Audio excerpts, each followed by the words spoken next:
Oh, man, that weekend came and went. Happy Monday. We are starting off February with 6 more weeks of winter. You know, I'm glad we didn't do it. I remember last year I wanted to do a big Groundhog Day thing. I'm glad we didn't do it this year because I would have been on site. I'm telling you.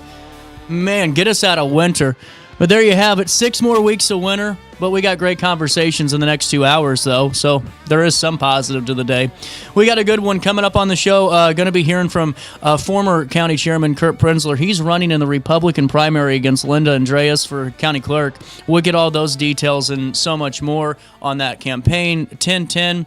We were going to be talking to Shalom White on her Star Search appearance. We're going to reschedule that for Wednesday. She woke up without a voice today, so we want to make sure that's a good conversation. At 10:35, Beyond the Shelves with Hayner Library, all that and more in the next 2 hours. But in the meantime, here's what you need to know as we're starting off this Monday morning. Here's what we're following this week on RiverBender.com. Here's the top news stories today. Make sure you download the RiverBender.com app. Saturday evening, Edwardsville firefighters responded swiftly to a warehouse fire on the 100th block of First Avenue. Heavy smoke and flames were visible upon arrival, prompting a box alarm that brought additional support from neighboring departments in Wood River, Glen Carbon, and in Troy.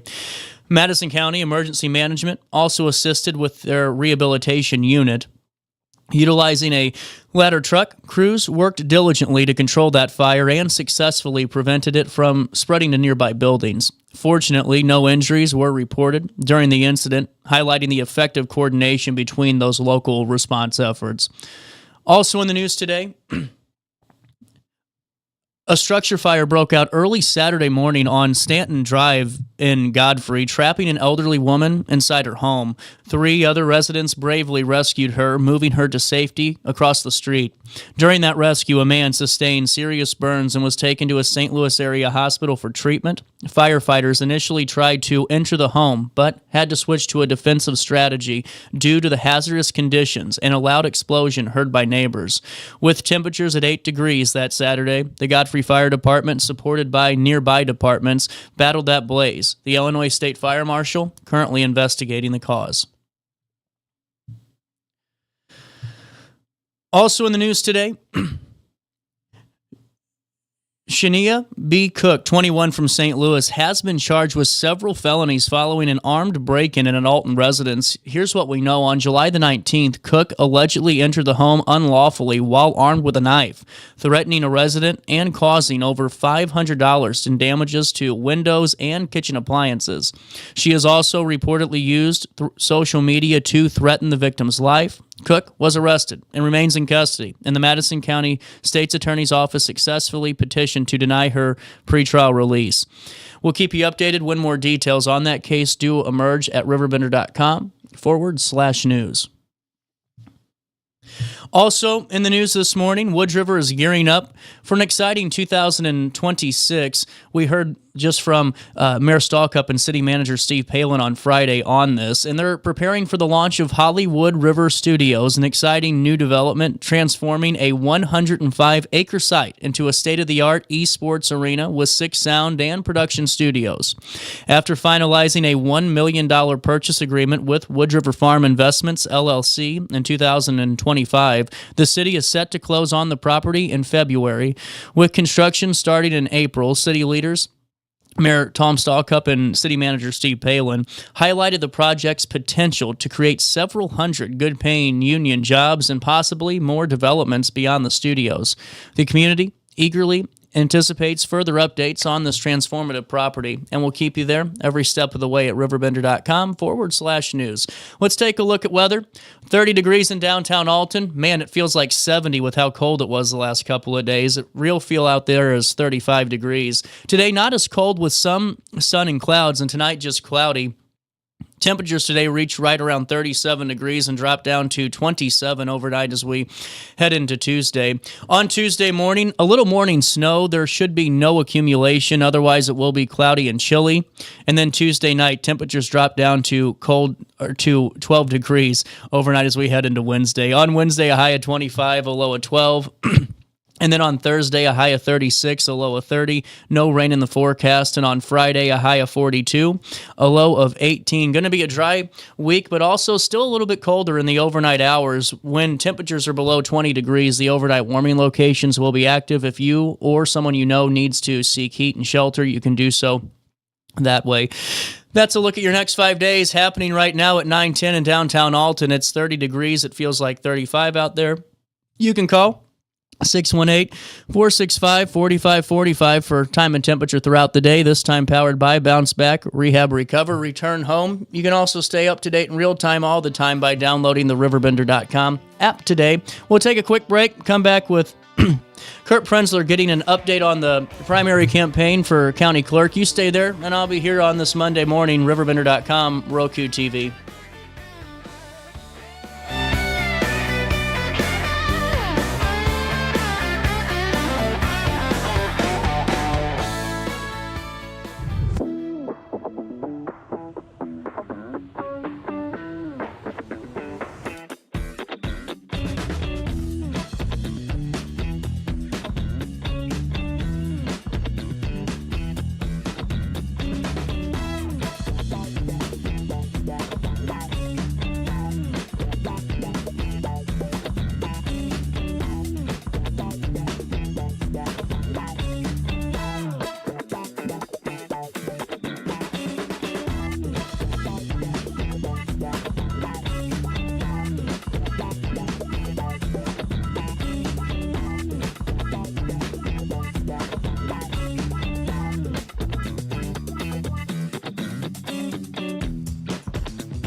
Struggling with depression that just won't go away? At Precision TMS, we offer a non-invasive, drug-free treatment designed to target the areas of the brain linked to mood regulation. Using FDA-cleared transcranial magnetic stimulation, gentle magnetic pulses help reactivate underperforming brain circuits without surgery or sedation. Many patients experience real relief, even after other treatments haven't worked. Our experienced team provides personalized care every step of the way. Contact Precision TMS today to see if TMS therapy is right for you.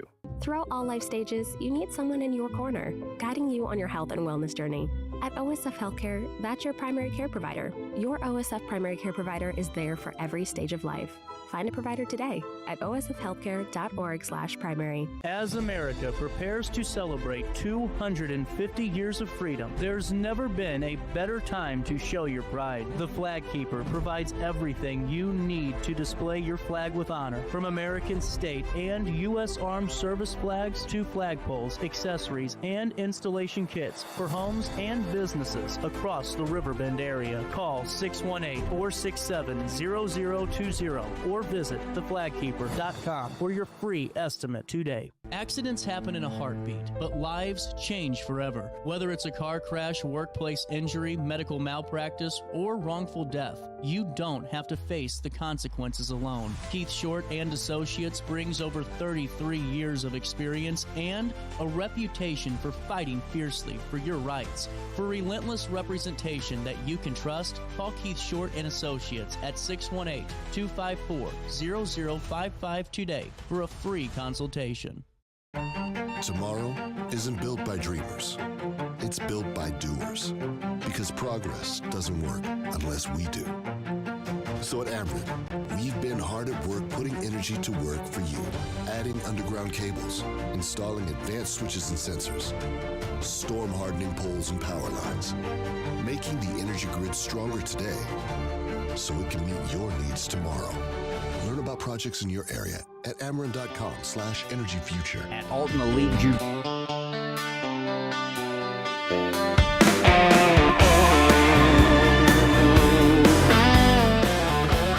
Oh, welcome back. Daily Show, 9:15, a little bit of change. We are getting closer to the primary day. And Kurt Prenzler joins us in the studio now, challenging Linda Andreas for County Clerk Yes. on the Republican side of the ticket. And, Kurt, how are we doing this morning, first and foremost? I am doing great. It feels like we're in Florida.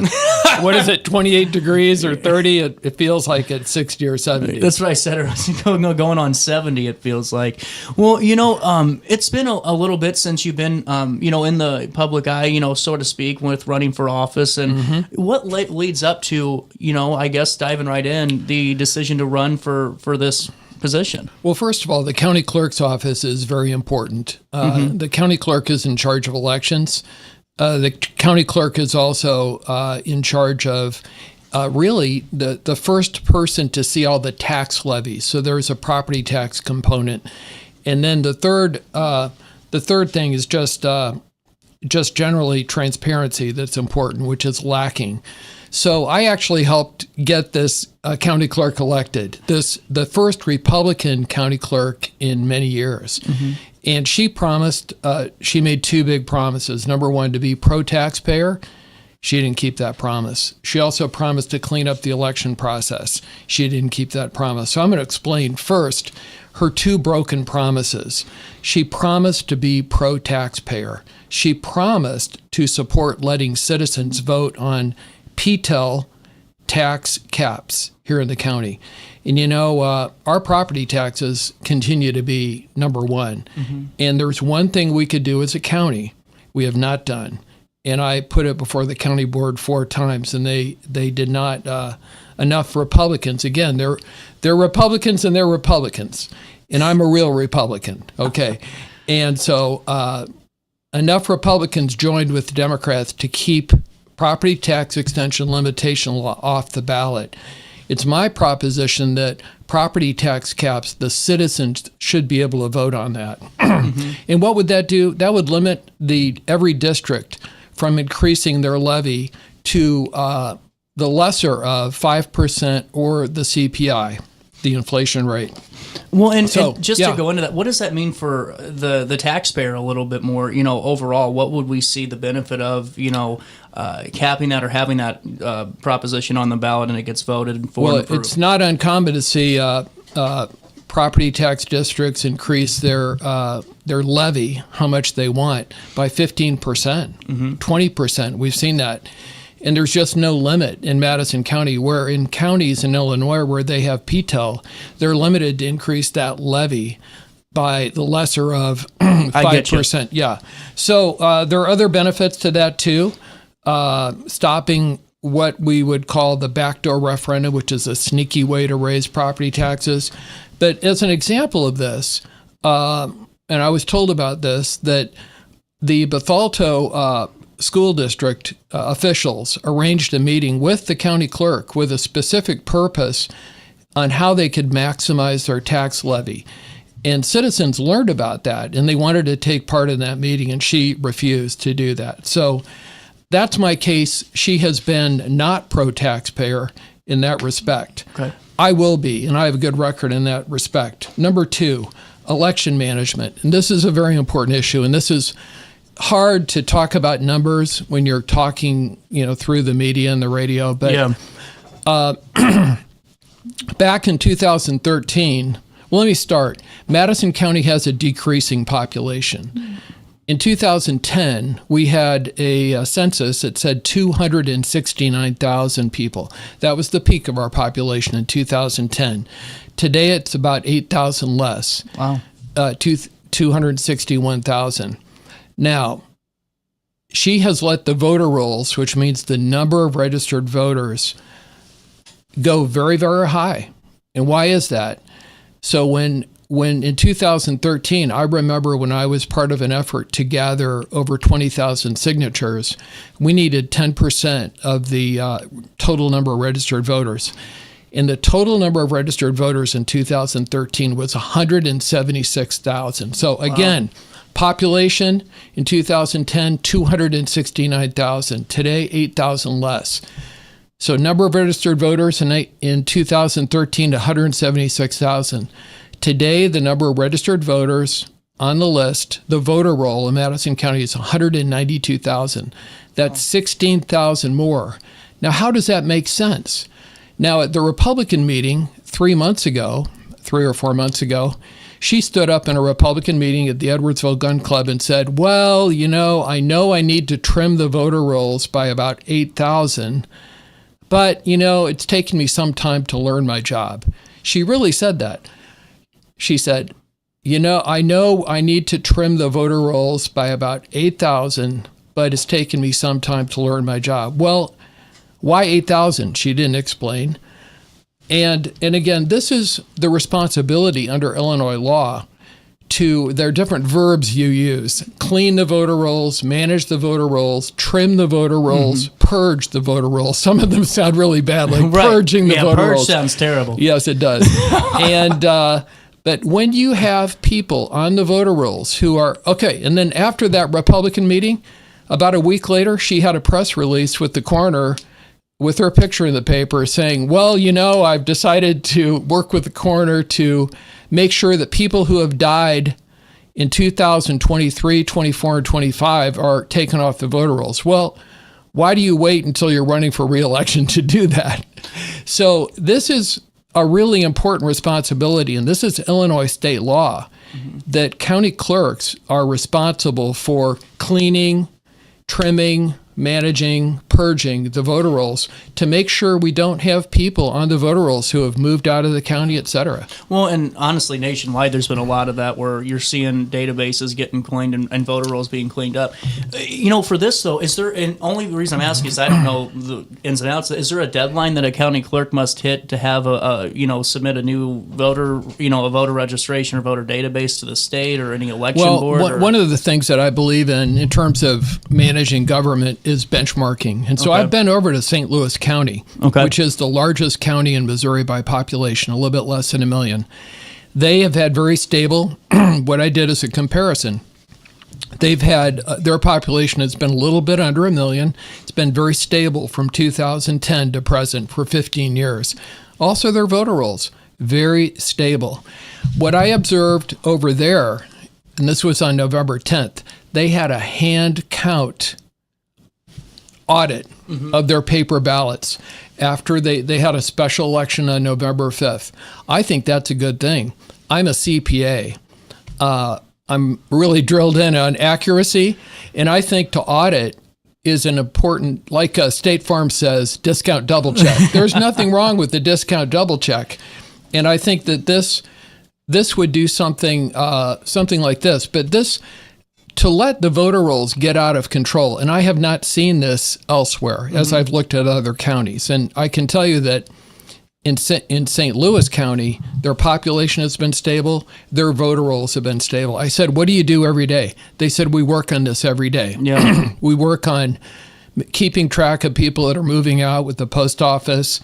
We make sure that we keep track of obituaries and other things like this. So every day. Well, and it's really important to get those insights too, and just how you would approach the situation. And it leads in. You said you helped get the current county clerk elected into her position. Is there any trepidation of going back out there and saying, hey, I know I helped support her, but this isn't what I like to see? Have you heard any of those conversations yet, or any pushback of why now, or why did you push her up to begin with if there was these issues? And that's the only reason I ask, because I do find that a fascinating comment. Well, I supported her because of promises that she made. Yeah. She promised to be pro-taxpayer. She promised to support property tax caps, and she promised to clean up the election process. And frankly, I think as far as letting the voter rolls get out of control, I think she just hasn't really shown up for work. And that's what her employees say, that she has a dress shop, or had during the past years, that where she sells pre-owned women's clothing, and that really occupied most of her time. So I don't think she really did the work. Now, let me say, I'm committed to accuracy. When she submitted her petitions for re-election, she had the wrong date of the election on the petitions. And she also had petitions from Mike Babcock, who's running, mixed in with her petitions. Very sloppy. Now, the county clerk's position, they need to be accurate. Now, today in Madison County, we combined the recorder's office and the county clerk's office.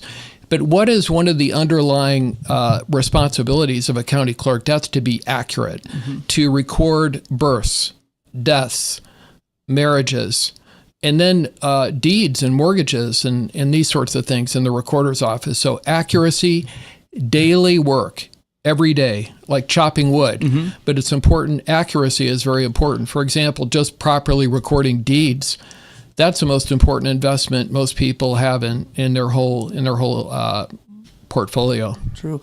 Well, and that's where I do find the position is so important, and that's why we've already had the county clerk on, in December, and it's great to have you on, because you're right. It's not, the most exciting office in terms of, the glitz and glamour, but it's the most important, and it needs to be at that machine mindset, and it's very fascinating. Yeah, CJ, one of the reasons I'm running is it hit me a couple of years ago. A farmer northeast of Edwardsville said to me, "Kurt, I appreciate what you've done with property taxes, but if we don't have honest elections, we don't have a country."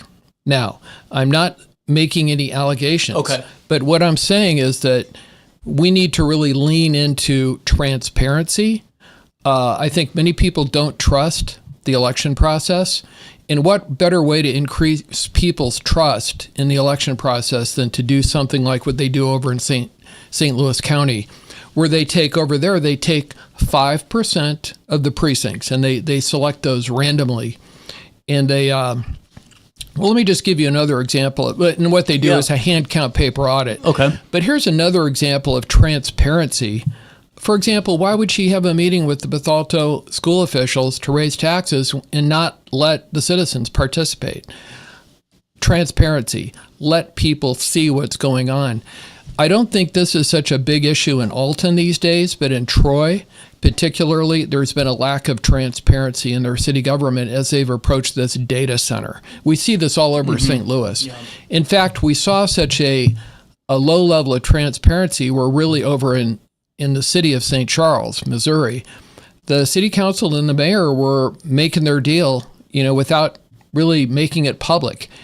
And what happened is that the city of St. Charles said, okay, we're going to have a 1-year moratorium. Let's stop, because we've got to bring these things into the light so that the citizens can find out what's going on. We've got a similar situation going on right now. Tomorrow night, I think it's in one of the, maybe the high school in Triad High School in Troy. They're going to have a big public hearing. But what we saw is citizens in Troy used the Freedom of Information Act process to see emails, and the development director sent an email. It's pretty funny, actually, on November 3rd and November 7th, and she was sending an email to the 3 executives in the data center company, the data center developer, and essentially she said, pretty much, yippee, no one came to the public hearing. Well, that's not a good thing. Yeah. That's not a good thing. A city official should not be happy about a lack of transparency. Well, and I think that's the biggest part of this right now is when it comes to the whole data center thing, or really any type of issue or any development. It's not really a yes or no. Whatever the public decides is what the public decides, right? I can't make up my mind for the majority of people, just like not a lot of us can. Sure. So to have these. And I get where you're coming from, to have these things talked about. To if the public says, no, this is perfect for our area, we want it, or in collaboration with county officials, say this is great, or city officials. But it's just having that out there and not having to be found. Well, let me lean into the property tax area too. So the first one is the election management. The second one is property taxes. It's a problem, and what we've seen recently, we've seen it in the Triad, the Troy Public Schools, on April 1st of 2025. So not even a year ago, there was an election. And the school district used taxpayers' money, district money, to send out postcards telling people all the great things about the $99 million bond issue, that would be repaid with higher property taxes. And then there was a lawsuit that I helped with, and we went before the county clerk, or not the county, but the court in Madison County, and it was a criminal statute that said, public school officials should not be doing politics on school time, on paid time, and they shouldn't be using district money But we went before the judge and he said, I'm sorry, this is a criminal statute, because we were not asking that anyone would get fined or go to jail. We just didn't want the bonds to be issued. But indeed, he said, no, I can't help you because this is a criminal statute. And so how do we monitor our local government? And I will tell you, I've seen it again and again and again. People get elected to an office, and they come on as a citizen, and they think of like we the taxpayers, but then give them a few months and they're thinking, we the school board members, we need more money. And so it's so easy to raise taxes. Yeah. And we see this, of course, we see all kinds of problems in government and wasting money and not paying attention, like we've seen the daycares in Minnesota. But this is the one thing that I have a good record. As county chairman, I reduced our tax levy in the county government from $32.6 million down to $30.8, and I kept it there for 8 years. Okay, so this is something that, why do we always need to be raising taxes? And I wanted to be a good example. I was a good example, and I will be. And the county clerk's office is the first place that county government sees tax increases coming from school districts and other districts and bond issues and this sort of thing. So that's an area where I can be transparent. Why don't we do that? It's a great conversation so far, and I appreciate your time. It's 9:32. We're going to come back with more of this great conversation. Republican candidate for county clerk. Now, is it county clerk / recorder on the ballot? County clerk and recorder. Okay, I wanted to make sure because you just never know. I've been getting called out for a lot of this nitpicky stuff lately. And we'll come back with more Daily Show. You stay there, and we'll be back in the studio.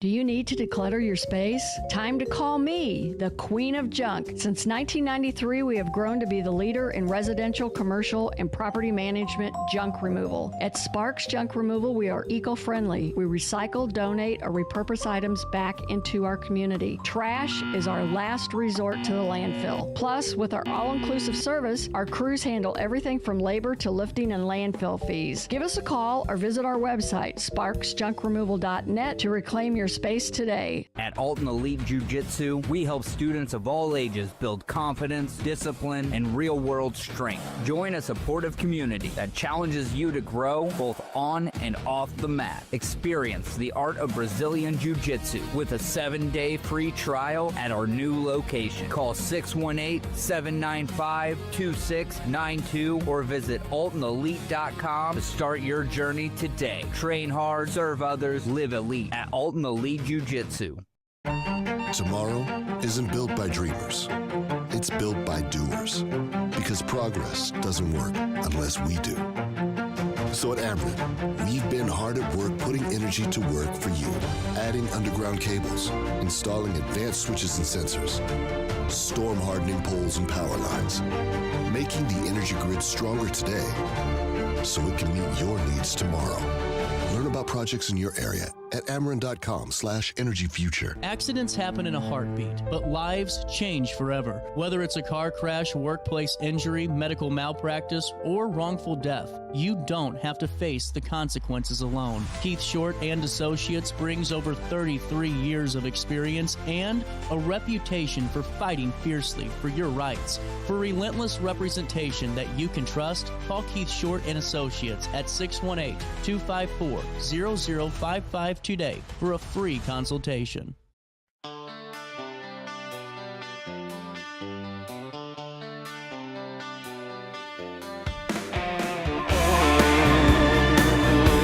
Welcome back. Daily Show, 9:35, a little bit of change. Back in with Kurt Prenzler, former county board chairman and now running for Republican candidate for county clerk and recorder, on that same line that we'll be seeing on the primary ballot too. And, you know, with that position consolidating into one, take me through really what work you're going to look to do, because I know county clerk is something we all know about, but the recorder side, you know, is a little bit unheard of, I think, for some people that are voters out there.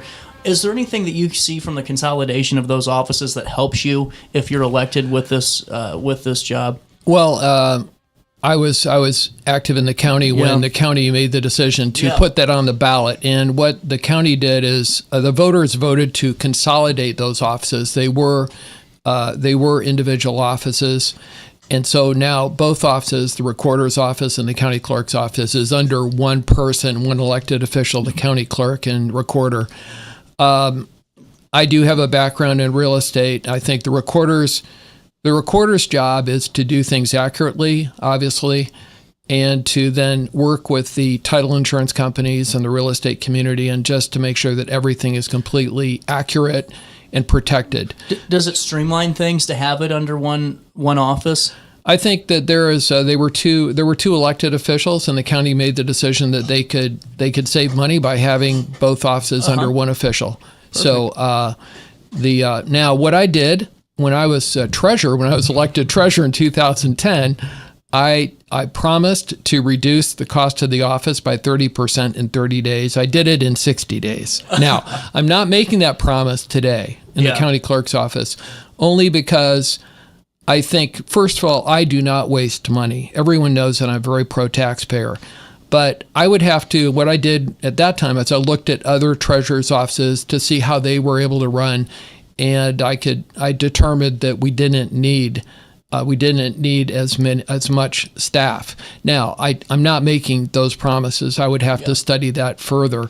But I do think that back to the biggest issues are election integrity, and also property taxes. And that's what people really don't know about the county clerk's office. You think of the county clerk as in charge of, birth records and death and marriage records and also the election. But also the county clerk, believe it or not, calculates the taxes. Right. And I really shudder to think what it was like before computers. Oh, yeah, that would have been tough. Yeah. When you just had pencils and big green sheets of paper, I really don't know. I think I talked to Congressman Shimkus, who was county treasurer from 1990 to 1996. And I think he was at kind of the end of that era where they were, was it, no, wait a minute, was it, I'm sorry, 2010. Oh my goodness, I've just been I'm forgetting the dates. But anyway, he was, I think it was back in the 90s. And that's when they still had some of the big sheets of green paper. And what are, and this is where I find it fascinating too, of course, to be in this more efficient era and having the technology, but also from your position to go from, you were just board chairman not too long ago, and you're still active in the political scene. And, have you had these conversations with board members or county officials, admin about, a potential, what this could look like if you do win in the primary or just your run? Well, I think that, our present county clerk, the reason she was elected is because she said, I'm going to operate as a Republican, and I'm going to be pro-taxpayer, and I'm going to really lean in and really check and double check the election process. And she's done neither. She has not kept her promises. And I think that's a disappointment that I hear from a lot of Republicans. And one final, and this isn't a gotcha thing, but just for a Republican-minded voter that's voting in Madison County, is there any trepidation ever? And I'm not speaking out of turn with someone going, well, Kurt or Kurt, you just were the county board chairman. I don't know if this is what does it look like if you go back and your opponent that beats you in the primary is the county. Is there any animosity there? Does it keep the Republican Party strong? Is really the I think there are Republicans and there are Republicans. I think if we look at the state level, the national level, the county level, you have to look beyond the label. the difference in the county clerk's office or in another official is that elected official is in charge of that office. Yeah. And so if I were elected, I would be in charge of that office, and my task would not be to really nose around in other people's business, but there's enough to do in the county clerk's office, and it requires a lot of hard work and that's something I've done in the past. And I didn't mean that as a got you question either, but just something that might be on the minds. And as we're wrapping up, let's say everything goes well in March. Maybe it's because I'm uninformed. I don't know if there is a Democratic challenger for county clerk. There is. Is there? Okay, we'll have to get him on the show. I just haven't seen. It's a her. Oh, have to get her on the show. Sorry, Okay. but I just haven't had much information sent my way on the Democratic side of things yet. But let's say the primary goes well. You're the Republican nominee. You're spearheading into November. Everything goes well, you win. What's the first 60 days look like? What's the first year look like? I know you can't give us a day on cutting taxes or getting rid of all this overspending, or if there is any, but do you have a game plan going in of what the first couple of months would look like? Well, I would say listening and learning. Okay. I know what my goals are. I know that, first of all, it's very important that we have fairness for all concerned, Republicans and Democrats, really. And this is something, we have fairness in our system, whether you are, let's just say the calculation of taxes and everything, and it's a good thing. People should be treated fairly, regardless of their race, religion, or creed, or party affiliation. So that is true in elections. And I think there have been problems with the current county clerk. Recently, she tried to move the early voting location from the Collinsville Senior Center to the Laborers Union Hall in West Collinsville. That was a partisan decision, a pro-Democrat decision, very confusing. A lot of Republicans were very upset. And of course, then, because it had been at the Collinsville Senior Center, which is, in my opinion, the two best senior centers in the county are Alton Senior Plus and Alton and Collinsville Senior Center. And it had been there for years and years, and she made that decision, which I think was a partisan decision. Again, there was a lot of pressure, then a lot of complaints, and she decided not to do it. But everyone was pretty shocked with that idea. Absolutely. And, Kurt, thank you so much for your time today. Anything else before we say so long before we talk again? No, it's nice and warm here today, and I'm really enjoying it. It's about time. At 9:43, we'll put a write-up on RiverBender.com. Primary's coming up, and we'll keep you updated every step of the way on candidate profiles and ways to keep you in the loop. We'll take a quick break, come back, wrap up the 9 o'clock hour after this. Struggling with depression that just won't go away? At Precision TMS, we offer a non-invasive, drug-free treatment designed to target the areas of the brain linked to mood regulation. Using FDA-cleared transcranial magnetic stimulation, gentle magnetic pulses help reactivate underperforming brain circuits without surgery or sedation. Many patients experience real relief, even after other treatments haven't worked. Our experienced team provides personalized care every step of the way. Contact Precision TMS today to see if TMS therapy is right for you. Accidents happen in a heartbeat, but lives change forever. Whether it's a car crash, workplace injury, medical malpractice, or wrongful death, you don't have to face the consequences alone. Keith Short and Associates brings over 33 years of experience and a reputation for fighting fiercely for your rights. For relentless representation that you can trust, call Keith Short and Associates at 618-254-0055 today for a free consultation.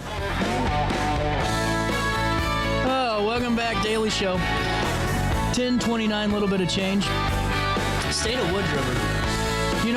It's really cool to do these state of conversations because we really get to hear about all the projects going on, all the latest developments. We have Mayor Stallcup and City Manager Palin with us, and really you guys have been working hard, it seems like, in Wood River, and just a lot of stuff happening, a lot of development. There's a lot going on. You're right. We've had, and our citizens have been really patient with everything that's going on, and shutting down the roads and things like that. But at the end, they'll see a great improvement to Wood River Avenue and up through Edwardsville Road. So it's good. It's bad, but it's good. Well, and you hit it on the head, right? Because you guys have something unique going on. You have business development, but also you're replacing aging infrastructure and really making much much needed improvements that needed to happen anyway. So to kind of say, bear with us, I mean, you mean what you say, because right afterwards, it's looking great. You know, it's going to look perfect. I mean, that project has been ongoing that the mayor was referring to for almost 2 years now. Yeah. So it's been, you know, a little bit painful, but it's a sewer separation project, so that part of town will have separated sewers, so it's well worth it, and we're encouraged by the IEPA to separate as many sewers as we can. So, yeah. But as on the development front, you know, downtown, I think we had, 6, 8, 10 ribbon cuttings last year, and we're going to have some more this year. And we got some big plans, hopefully, for downtown Wood River. We've also got the movie studios hopefully coming. We're set to close on that property in the middle of February. Oh, wow. Yeah, so they're wanting to break ground in April. That's quick. That, along with, you know, that brings all kinds of stuff with it, jobs in particular. And still looking at, you know, the east side of town and things we're doing there, and we've got some prospects out there as well. Well, and it's really exciting, and it's great to know more about the movie studio too, because I know people had questions about it or just want to know more. And you know, as we're going into this now, I mean, where should we really dive into the meat of this conversation when it comes to, you know, Mayor's City Manager Palin, the state of Wood River, and just what you want to hit on first and foremost to let the public in on? I think Steve's right. Development portion of it, we had to keep it quiet on the studios for a while until they got through all the negotiating, and that worked out well. But that'll be a really exciting time. We're looking forward to that. That's been on the planning. You thought it was quick, but it's been in the planning for a couple of years. Oh, has it really? Oh, yeah. Oh, wow. Yeah, so we're really excited about that. So. Well, and that's got to be really a unique position, too, because, you know, I'm sure you hear all the time, well, we'd like to see something done with that space, or we'd like to see X, Y, and Z, but you can't say anything because you're waiting for all the dots to kind of be dotted, the T's to be crossed, and then, you know, just going through the waters of that. So I'm sure it's great to see this finally come through after a couple of years. Yeah, that property down there and the Envirotech site we call now Wood River Business Park has been, the city's owned it since 1986. Oh, wow. Mid to late 90s that, you know, they started the glass to tile plant down there that never really took off. And so I think there's 3 buildings down there right now. And studios are looking at potentially acquiring 1 or 2 of those for some offices. But there's also talk of more things outside of just the studios that this developer wants to do. So there may be more bigger and better things that we're kind of not at liberty to discuss right now that may be coming kind of as ancillary to that project. I can answer one of them. I am not going to be on the side of the building. I have not received a phone call yet. Going into this, though, too, you hit on downtown, and just, I know with the developments, they're exciting when you see big business, and you also see just smaller businesses coming in and really investing. It's been really cool, too, to see the city making a lot of efforts to, you know, help those, you know, businesses out, whether it's, you know, starting it up, you know, in the downtown district or throughout Wood River, or if it's, you know, getting things back up in order and helping us, you know, keep going. What's the relationship like right now with, you know, the Main Street and also just the small business community at large, and, you know, your corporate partners too in Wood River? How do you guys kind of define that right now? Well, the Wood River Business Alliance, which has been put together a couple of years now, they've brought the business owners together, and I think that we had a really good relationship with everybody down already. So it was really easy to work for. Everybody was on the same page, and we wanted focusing on the same aspect of as far as building up downtown. So it's really easy in a way, but it does take time and a lot of effort. When a green space is coming in downtown too, right, for music? Yeah, we're the old Brown Tire building. We tore that down. The city actually owns the property now, and we're looking at building what we're calling a city center down there, potentially a stage and a pavilion and maybe some games and obviously seating and things like that. And the building right across the street, the old Napa building, Matt Fund has purchased and is rehabbing that and is putting in loft living, so he's adding a second floor to that, which will overlook the city center, so the people that live there will be able to sit out on their deck and overlook that. And Matt Fund's been a good addition to downtown. He's brought his offices down there. He's looking at doing more than just the Napa building now, maybe another building or two down there. And there's a handful of people that we've brought in lately that have been very helpful. Danny King, with roasters and heaters. Hopefully the restaurant's coming here shortly. Other names that are out there. You have Kristen Burns is Kristen Burns is really and even brought a list of people in. Even the folks that I get to talk to in the Halloween event or whatever we get a chance to. It's everyone that has a business down there, and like Central West or Downtown West, is that the new coffee? Mike Roper and his coffee group. Just cool stuff, all the way around, and everyone I talk to really is committed to the area too, and not just themselves. And I think that that's really important for the success of an overall town, and it's really coming through right now. We had Rustic Roots, and that when that was sold out, Mike picked up all the inventory from Rustic Roots. So there's not only the coffee, but he has a lot of other things, excuse me, that he can offer there. And then Rustic Roots has started today, and they were going through their rehabbing. They're planning on improving the inside of that building also. Good for everybody, and that's what I think it's exciting. It's not only just for Wood River, but for the entire area to have great spots to go to and visit for food and shopping, and really just great community experiences too. Going back to the project side of things, is there any other service updates that we need to fill the public in on right now for any projects ongoing? Well, there's a lot.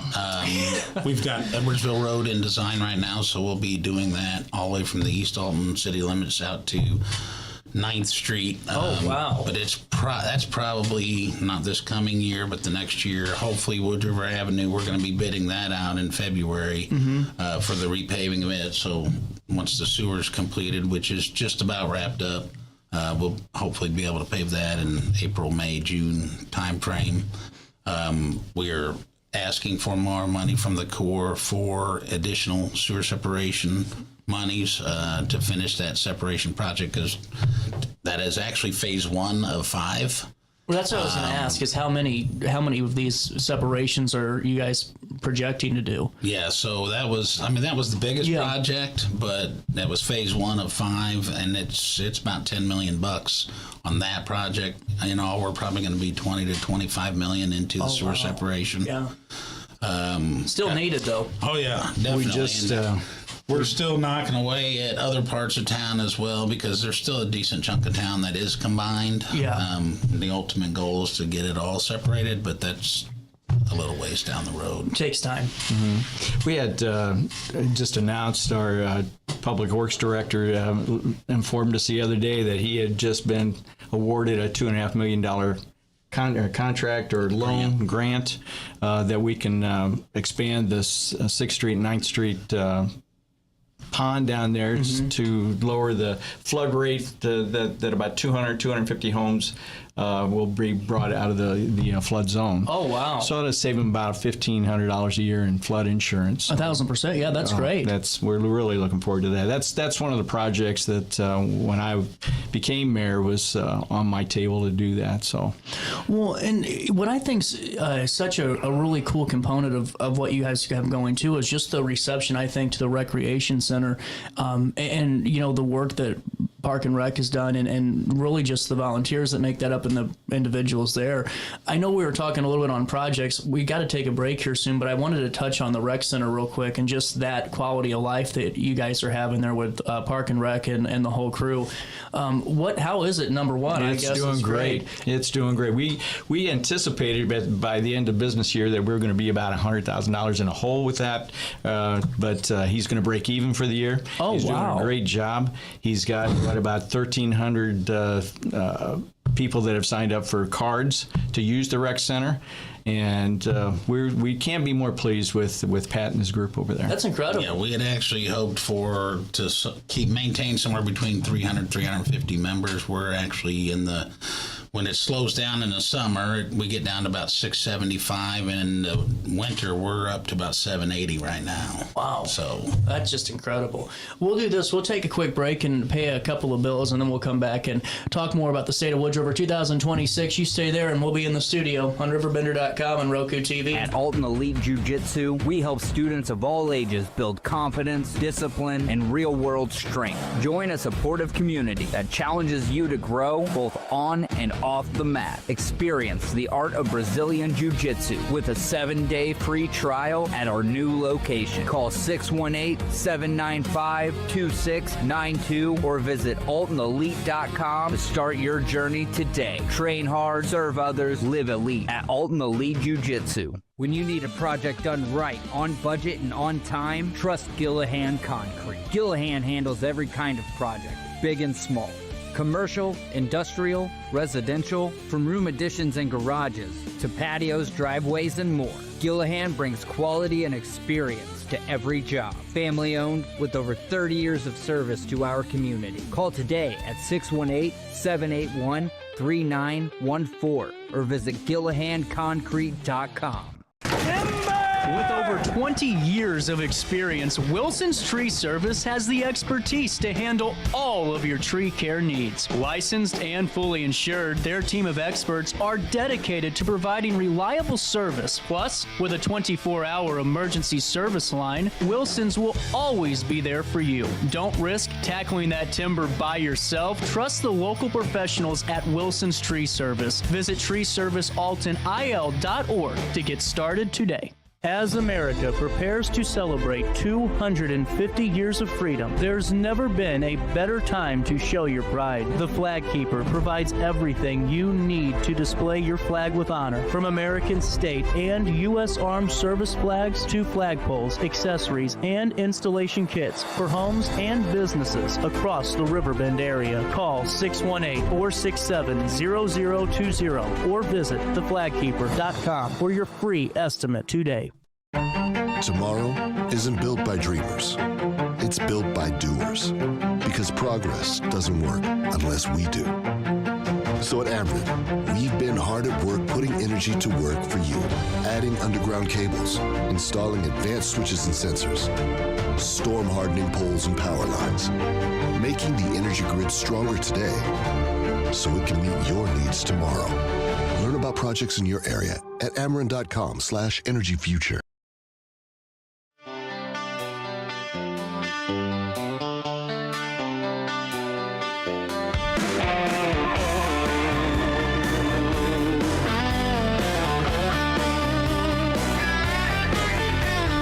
Welcome back, Daily Show.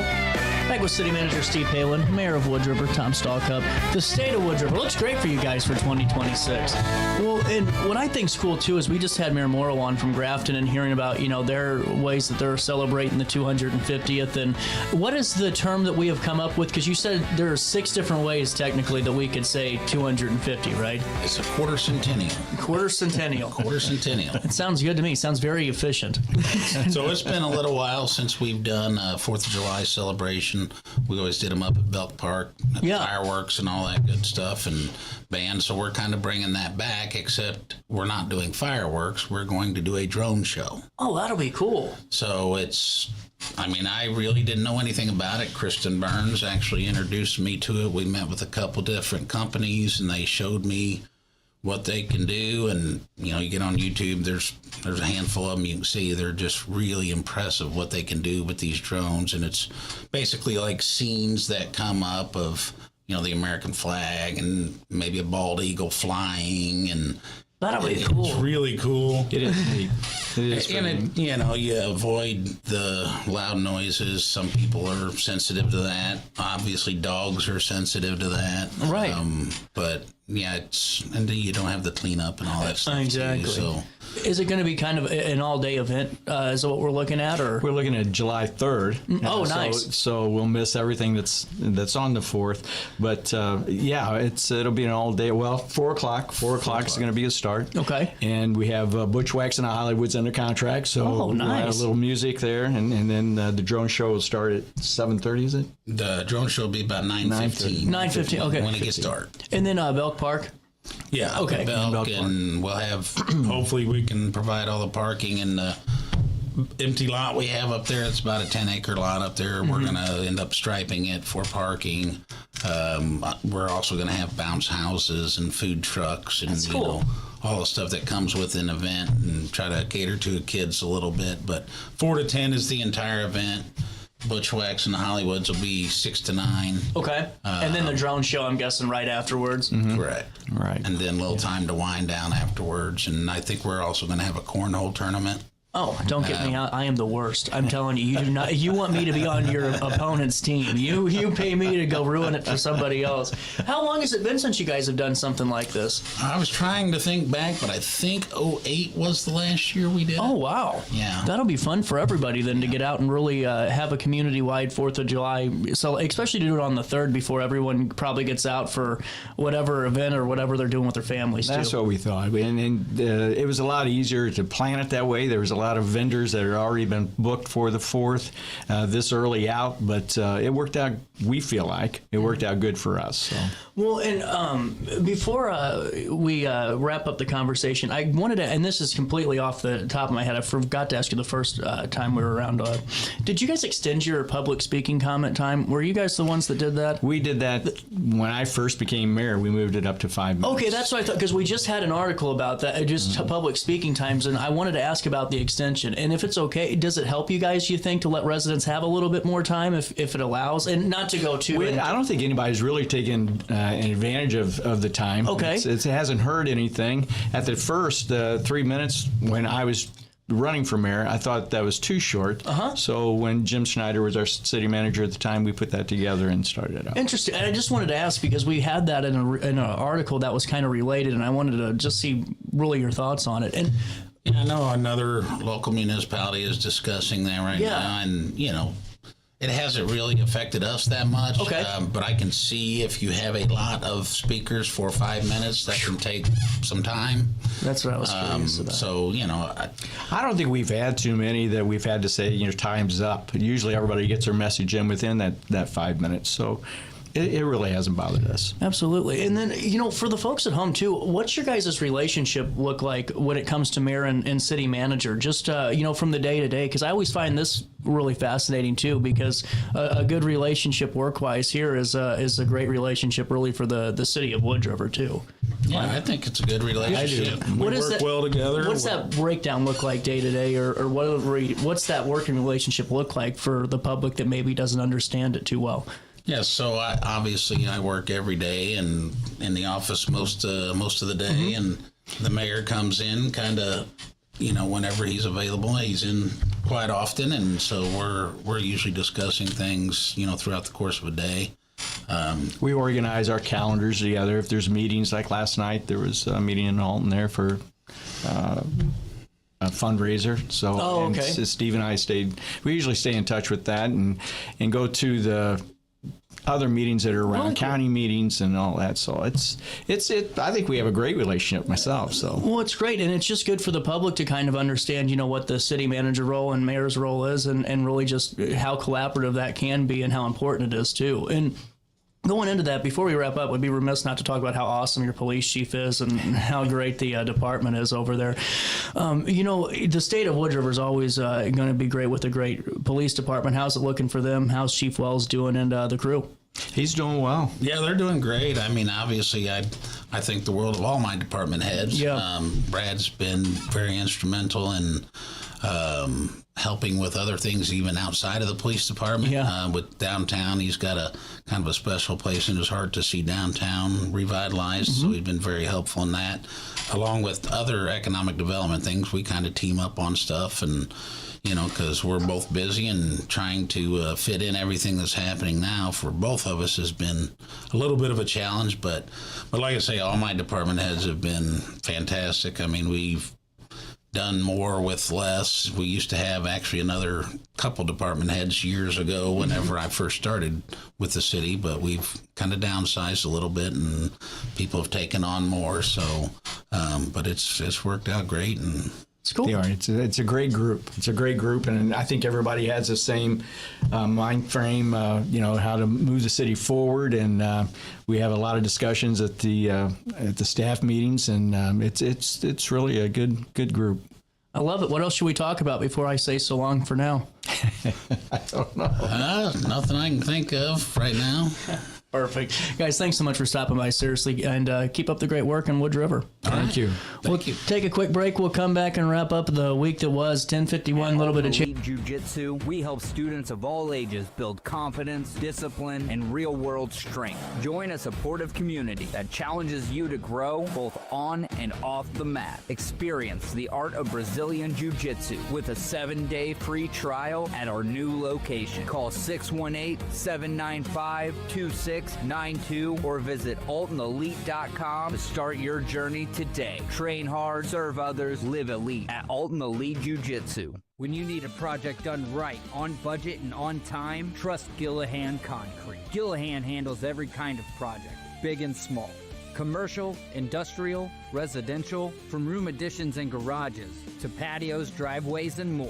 Gillahan brings quality and experience to every job. Family owned with over 30 years of service to our community. Call today at 618-781-3914 or visit GillahanConcrete.com.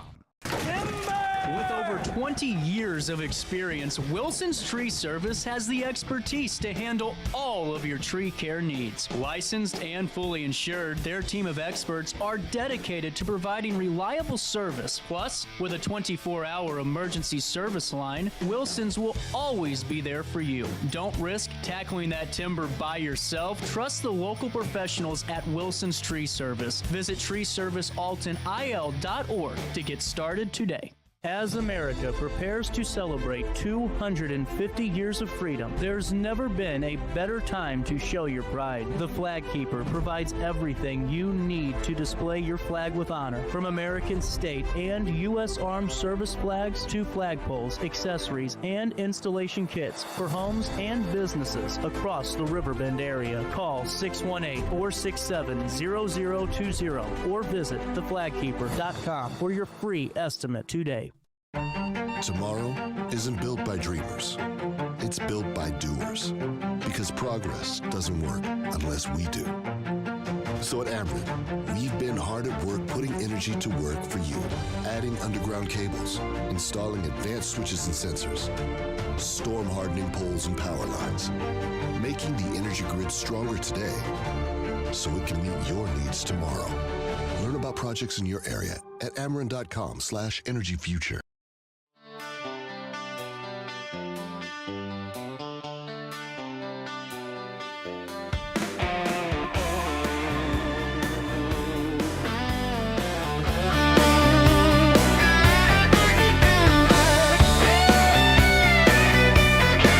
Alrighty. Oh, wait, you can't see me yet. Alrighty, welcome back. Daily Show. Good to see you. So, let me talk to you. We were going to be talking to Shalom White right now, but we're going to talk to her on Wednesday at 9:20. Really excited. She is going to be on Star Search, and we're going to get all the details. That'll be fun. Looking forward to that one big time. Here's what you need to know. On this Monday morning, make sure you download the RiverBender.com app today. Diane Lane, a respected news anchor and reporter for KSDK in St. Louis, has died at the age of 65 following a stroke. Lane began her career at KSDK in 1983, becoming the station's renowned night beat reporter, covering major events such as the Columbine shooting, the Oklahoma City bombing, Hurricane Katrina, and Kirkwood City Hall shooting. Over nearly 27 years, she earned an Emmy Award for her outstanding journalism. Colleagues remember her for her dedication, compassion, and integrity to the job. Beyond reporting, she was deeply involved in community service. KSDK and peers extend their heartfelt condolences to her family and friends during this difficult time. Over the weekend, there were numerous fires that first responders were responding to. The first one we'll report on is out of Edwardsville on Saturday evening. Edwardsville firefighters responded swiftly to a warehouse fire on the 100th block of First Avenue. Heavy smoke and flames were visible upon arrival, prompting a box alarm that brought additional support from neighboring departments in Wood River, Glen Carbon, and Troy. Madison County Emergency Management also assisted in the rehabilitation unit. Utilizing a ladder truck, crews worked diligently to control the fire and successfully prevented it from spreading to nearby buildings.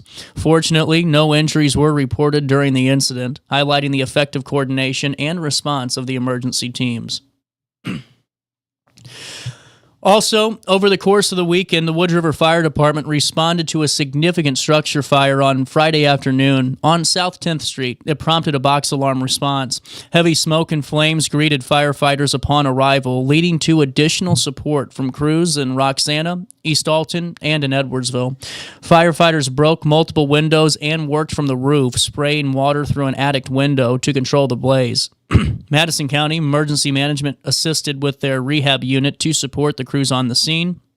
Fortunately, no injuries were reported in the firefighting efforts, which effectively contained the fire and minimized damages. Also in the news today, a structure fire broke out early Saturday morning on Stanton Drive in Godfrey, trapping an elderly woman inside her home. RiverBender.com was on the scene and reports 3 other residents bravely rescued her, moving her to safety across the street. During that rescue, a man sustained serious burns and was taken to a St. Louis hospital for further treatment. Firefighters initially tried to enter the home, but had to switch to a defensive strategy due to the hazardous conditions and a loud explosion that was heard by nearby neighbors. With temperatures at just 8 degrees that Saturday, Godfrey Fire Department, supported by nearby departments, battled that blaze. The Illinois State Fire Marshal currently investigating the cause of that fire. Also in the news today, Shania Cook, 21 from St. Louis, has been charged with several felonies following an armed break-in at an Alton residence. Here's what we know. The incident took place on January the 19th, and Cook allegedly entered the home unlawfully while armed with a knife, threatening a resident and causing over $500 worth of damage to windows and kitchen appliances. She also reportedly used social media to threaten the victim's life. Cook was arrested and remains in custody after the Madison County State's Attorney's Office successfully petitioned to deny her pretrial release. At the time, she was on probation for a prior stabbing incident and has failed to comply with probation terms. Authorities continue to investigate. Finally, in the news today, Nathaniel Rich, a senior at Alton High School, was recognized as the Rotary Club of Alton Godfrey Student of the Month for January. A lifelong student in the Alton School District, Nathaniel has excelled academically and demonstrated strong leadership and commitment to service. He is active in the National Honor Society and Mu Alpha Theta and has volunteered at the overnight warming location, assisting individuals experiencing homelessness. An athlete involved in baseball, golf, and pickleball. He has developed discipline and teamwork skills that complement his academic achievements. Nathaniel plans to attend the University of Missouri to pursue a career in physical therapy, motivated by his personal rehabilitation experience. He expressed gratitude to the Rotary Club, his family, and community for their support, and remains dedicated to giving back. And that's a look at what's happening around the Riverbend this Monday morning. Let's take a look at weather. We're above freezing for the first time in a while. Feels like 95 out there. Just kidding. But it's still a nice reprieve. 32 degrees in downtown Alton. It feels like 40 out there.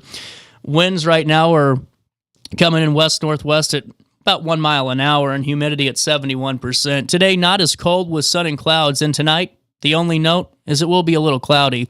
Air quality right now is starting to teeter. We're hitting the 60s, which turns that over to moderate, so if you need a Claritin or an Allegra or whatever allergy medicine you choose, take one and make it a good day. Temperatures reach 37 degrees today and drop down to 27 overnight as we head into Tuesday. On Tuesday, a high of 32, a low of 15 degrees. There is a 55% chance of some snow flurries is what we'll call them tomorrow morning. There will be little to no accumulation on that, so nothing really to fear. Just be careful on your commutes Tuesday morning. On Wednesday, a high of 25, a low of 10 degrees, and then on Thursday, a high of 36, a low of 30. On Friday, this is the warm-up, a high of 46 degrees and a low of 18, and that's a look at your next 5 days. Here's what's happening now, my friends. It's 32 degrees in downtown Alton. It feels like 40 out there. For time and temperature throughout the day, 618-465-4545. This time powered by Tom Lane. He's your local State Farm agent. Hey, before I take a quick break, let me fill you in on our friends at Precision Point Armory. They're a new supporter of the show, and man, I'm really excited to have Precision Point join the team. You know, we got Precision TMS, but we also have Precision Point Armory, and just having been on the show the last couple of months has just been fantastic. You get some great insights on how he is really just stepping up and stepping in and really providing some great classes where accuracy meets confidence is at Precision Point Armory. And what I think so cool, you can go to precisionpointarmory.net. That's precisionpointarmory.net. You see that on your screen with me now. You can go right there to see range times, meet the instructor a little bit more, and you can see all of the great course offerings and their services they provide, from one-on-one to handgun fundamentals to dry fire training and more. There's a ton of opportunities for everybody, and I highly encourage you to check out precisionpointarmory.net. That's precisionpointarmory.net to see how you can help yourself today with Ben, or just give them a call, 618-779-9947. That's 618-779-9947, or precisionpointarmory.net. Make sure you tell them that CJ sent you over their way. A quick break, a look at downtown Alton, and the continuance of this Monday morning. All in that order after this.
Do you need to declutter your space? Time to call me, the Queen of Junk. Since 1993, we have grown to be the leader in residential, commercial, and property management junk removal. At Sparks Junk Removal, we are eco-friendly. We recycle, donate, or repurpose items back into our community. Trash is our last resort to the landfill. Plus, with our all-inclusive service, our crews handle everything from labor to lifting and landfill fees. Give us a call or visit our website, sparksjunkremoval.net, to reclaim your space today. At Alton Elite Jiu-Jitsu, we help students of all ages build confidence, discipline, and real-world strength. Join a supportive community that challenges you to grow both on and off the mat. Experience the art of Brazilian Jiu-Jitsu with a 7-day free trial at our new location. Call 618-795-2692 or visit altonelite.com to start your journey today. Train hard, serve others, live elite at Alton Elite Jiu-Jitsu.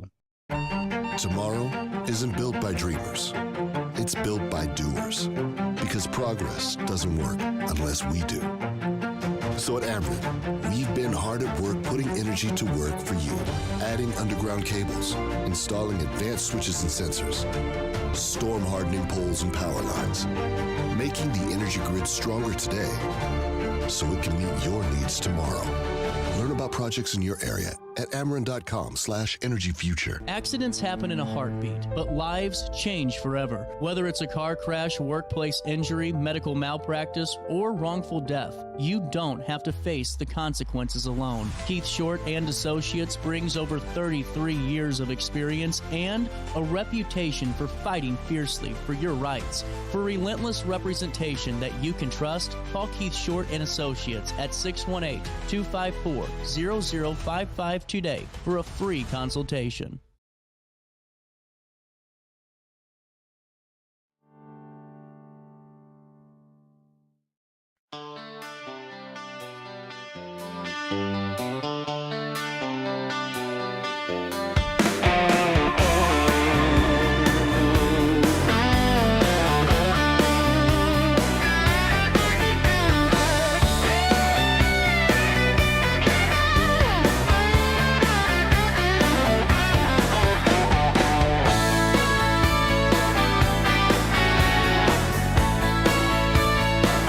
Welcome back.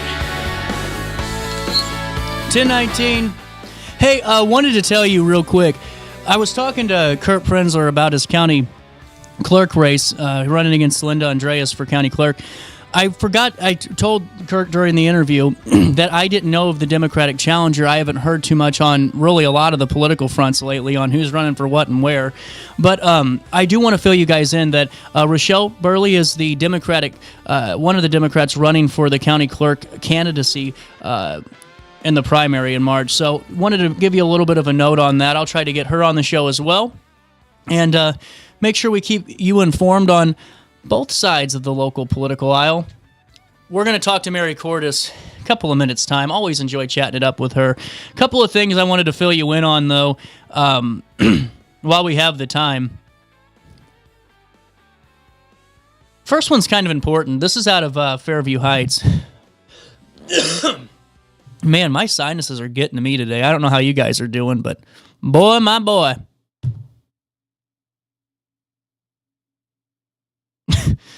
There's a typo in this press release.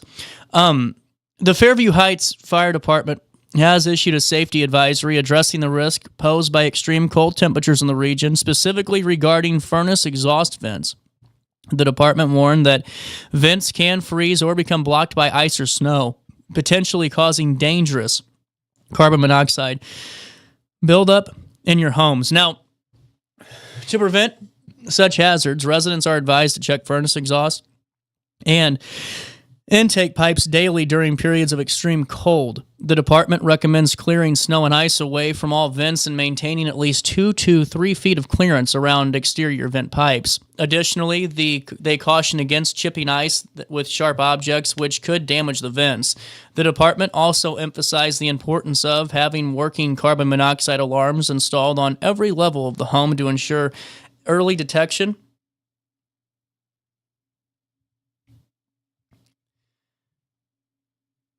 of any harmful gas accumulation.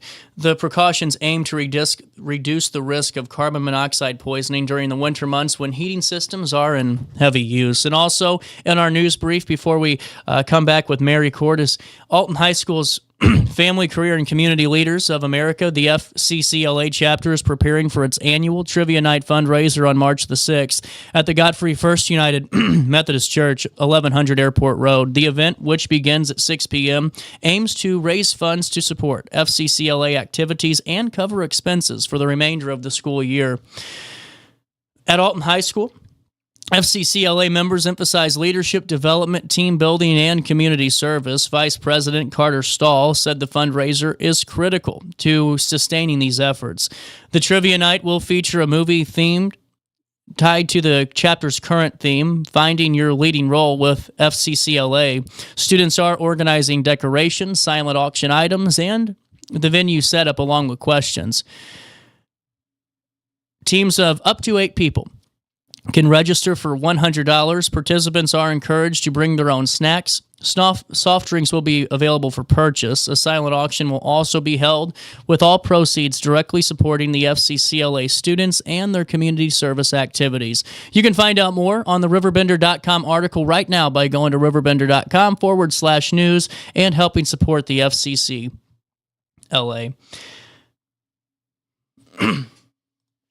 Finally in the news, brief this morning, several members of the Madison County Sheriff's Office were honored for their service and bravery at the 33rd Annual SIPCA Awards banquet held recently.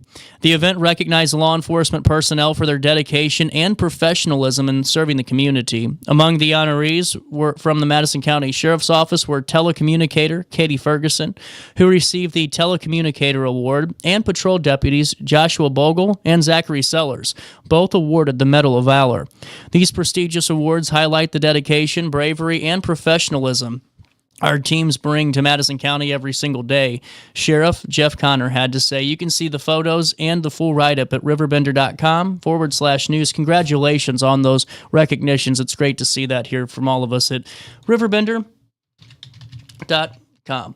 Hey, while I have you, before we come back and talk with Mary, let me fill you in on our friends at Precision TMS. I can say the word now. It only took me a month and some change to figure out how to say precision. But, the mission is remission at Precision TMS. And what I love about just our conversations with Tom and a few of the patients that have already been on is just hearing this similar story, right? No one's story is the same, but what is similar is that light bulb moment where life's life again, where you aren't just going, well, whatever happens today happens.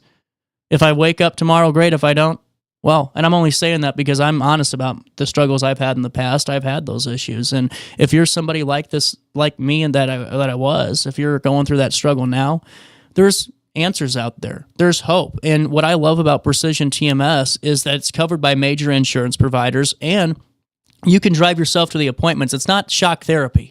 It's not. You can drive yourself for 15 minutes. You're in that session and you're going back and forth. And what I think is great is just hearing, like I said, from some of those patients of, just being able to live life again, being able to wake up every day and really not be overly ecstatic, because that's not life, and waking up going, rah, seize the day. Unless it is you, great. But just being able to go back and enjoy moments again with our families, getting up and enjoying the drive into work, getting up and enjoying, getting the, baby ready or whatever you got to do for your day. There's all those opportunities that you're missing out on if you're going through this struggle. And listen, I've been on the prescription antidepressants of the world, and I didn't like personally how they made me feel, and that's why I'm so glad I found Precision, because it's a different option out there. It's not going to give you some of those side effects that maybe a prescription medication will, and if it's right for you, it's right for you. That's what I love about these conversations, because if we can help one, that's worth it all. You can find out more at PrecisionTMS.org, PrecisionTMS.org. Oh, don't forget their Heroes program. If you're a first responder, a military veteran, they're going to take care of you every step of the way. Depression is treatable. And you can go to PrecisionTMS.org to find out today how it can help you. We'll take a quick break. We'll come back. Daily Show continues with Hayner next.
Do you need to declutter your space? Time to call me, the Queen of Junk. Since 1993, we have grown to be the leader in residential, commercial, and property management junk removal. At Sparks Junk Removal, we are eco-friendly. We recycle, donate, or repurpose items back into our community. Trash is our last resort to the landfill. Plus, with our all-inclusive service, our crews handle everything from labor to lifting and landfill fees. Give us a call or visit our website, sparksjunkremoval.net, to reclaim your space today. At Alton Elite Jiu-Jitsu, we help students of all ages build confidence, discipline, and real-world strength. Join a supportive community that challenges you to grow both on and off the mat. Experience the art of Brazilian Jiu-Jitsu with a 7-day free trial at our new location. Call 618-795-2692 or visit AltonElite.com to start your journey today. Train hard, serve others, live elite at Alton Elite Jiu-Jitsu. Tomorrow isn't built by dreamers. It's built by doers. Because progress doesn't work unless we do. So at Ameren, we've been hard at work putting energy to work for you. Adding underground cables, installing advanced switches and sensors, storm hardening poles and power lines, making the energy grid stronger today so it can meet your needs tomorrow. Learn about projects in your area at Ameren.com/energyfuture. Welcome back. Daily Show 9:15. A little bit of change. Our friends of OSF Healthcare are back in the building. Brandy, Diane. Diane, you're like friend of the show status, I feel like, at this point. You know? Oh, yeah. Well, this is really cool, and it's just another great thing that OSF Healthcare is doing in St. Anthony's to really help us help ourselves. And this is this rapid diagnosis clinic. Where should we really start on this? Fill me in. Probably should start with what is a rapid diagnosis clinic. And rapid diagnosis clinic is exactly what the name is. Try to get you a diagnosis as rapidly as possible. What is that? What does rapid, I guess, mean? I think is the best way I want to start with that too. Well, rapid means as quickly as we can. We do everything in our power to get you in to see us as soon as possible. Any testing that you need, any labs that you need, we get them done as quickly as we can. Dana is behind the scenes setting up most of those appointments. And so, the faster we can get you in, the faster we can get you diagnosed. Well, and this is really important. And I know, Diana, we've talked about, not necessarily just the physical aspects of, battling cancer or those ailments, but the mental side of it, that waiting game of I got 3 more weeks till my appointment, or I got this to get going. What's this mean for your care team and also the patients you serve, just in your experience and in your role? It's just faster getting them in when they don't have that waiting. Say for instance, they go into the emergency room and they go in for something else, chronic issue that they're having, and then there's an abnormal finding on their test. That's where we kind of come in on that back end, watching those. The emergency room might refer to us, or I monitor those reports that come through, and you get them in, and those patients know they have something abnormal, and then you're eliminating that waiting game of I got 2 weeks to my appointment. Sometimes we can get them in same day or within 3 days, and just Brandy can start working them up for a plan to get them their diagnosis and ease some of that. That's incredible. And really, Brandy, just having that timeline cut significantly has got to do just so much too for that individual, because just if I was in that position, I'd be a little bit highly wound, to say the least, because you want to know what's going on. Yeah, there's a lot of anxiety related to the waiting, and 100%. So we try to limit that as much as possible too. Especially when you're dealing with something that could be suggestive as cancer, which is what we're working up. That's just tenfold on your anxiety levels. 1,000%. And leading into this, how long has this been operational for? Oh, we've been going since March. And we kind of done it in phases. Yeah. Okay. I think it's been going since March. March, kind of starting with the low-dose CT Titan, starting kind of with the emergency room of patients with no primary cares primarily, and then it's just been phases from there, branching it out more. And take me through, I guess, that almost year process. What have you guys kind of learned, just within the year almost of the phases, and really just seeing the results and hearing the feedback? For sure.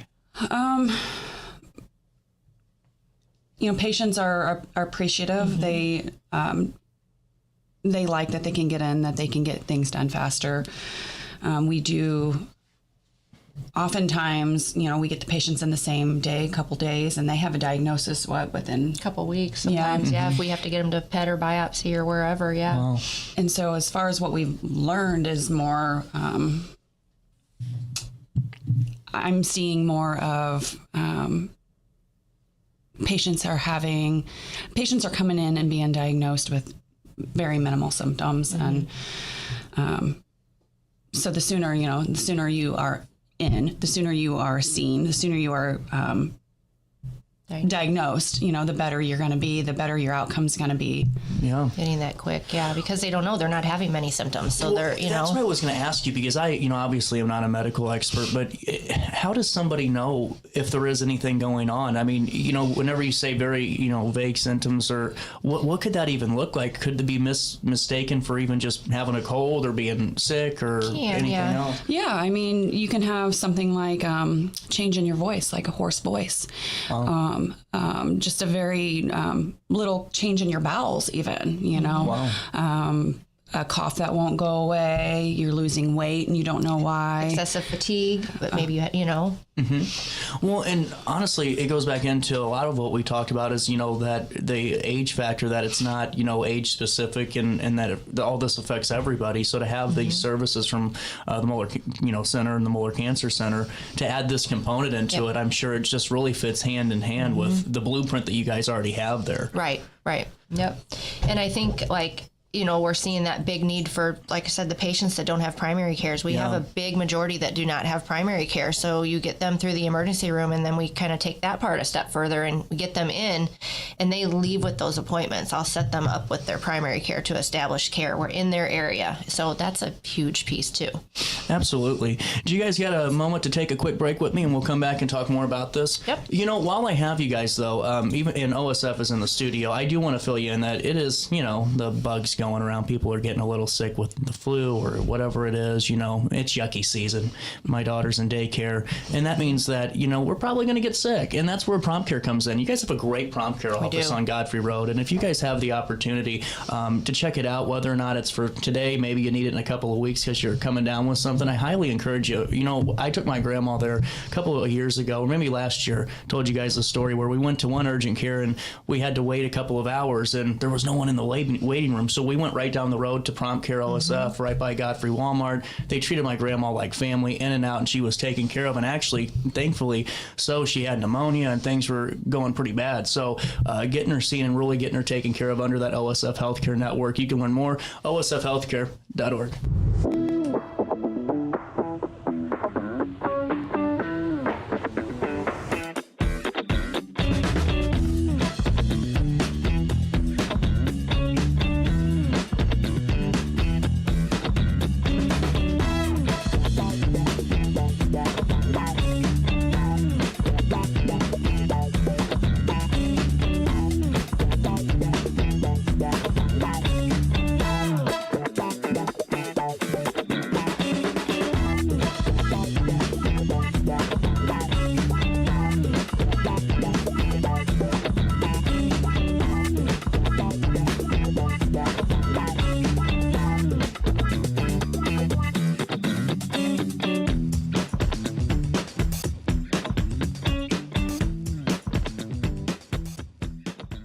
Do you need to declutter your space? Time to call me, the Queen of Junk. Since 1993, we have grown to be the leader in residential, commercial, and property management junk removal. At Sparks Junk Removal, we are eco-friendly. We recycle, donate, or repurpose items back into our community. Trash is our last resort to the landfill. Plus, with our all-inclusive service, our crews handle everything from labor to lifting and landfill fees. Give us a call or visit our website, sparksjunkremoval.net, to reclaim your space today. At Alton Elite Jiu-Jitsu, we help students of all ages build confidence, discipline, and real-world strength. Join a supportive community that challenges you to grow both on and off the mat. Experience the art of Brazilian Jiu-Jitsu with a 7-day free trial at our new location. Call 618-795-2692 or visit altonelite.com to start your journey today. Train hard, serve others, live elite at Alton Elite Jiu-Jitsu.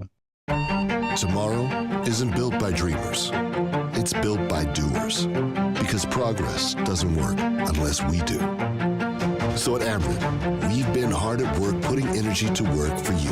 Adding underground cables, installing advanced switches and sensors, storm hardening poles and power lines, making the energy grid stronger today so it can meet your needs tomorrow.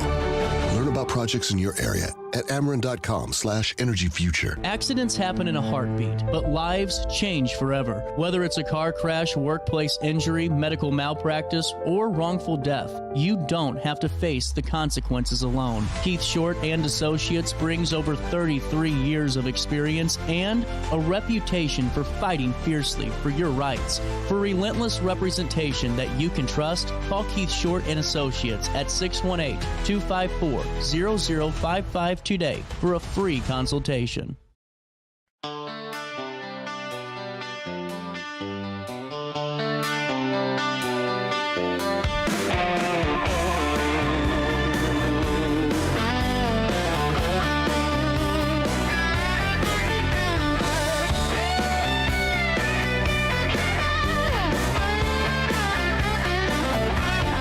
Welcome back.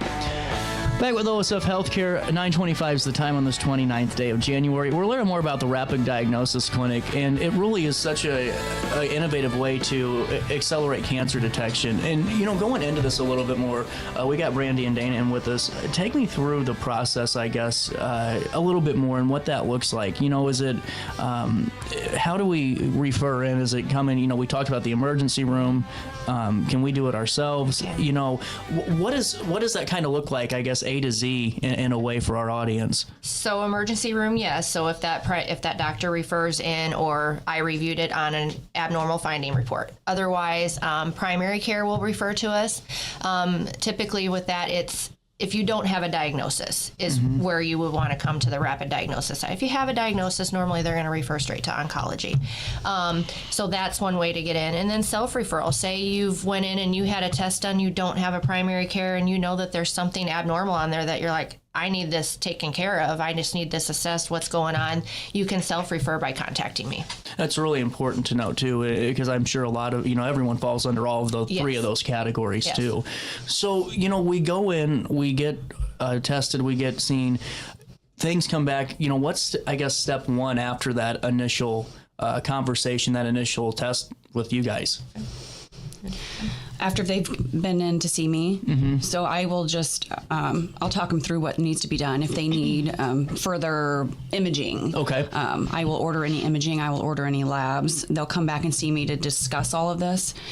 And then if they need to make it to biopsy, if it's still concerning and they need a biopsy, then I will get that ordered. And then our policy is then they follow up with Dr. Sandu, our oncologist, for the results and then next steps. Well, and we were talking a little bit during the break and just kind of mentioned the bedside. Can we go into that a little bit more and what we were trying to break down there? Yeah, the bedside on, all ends.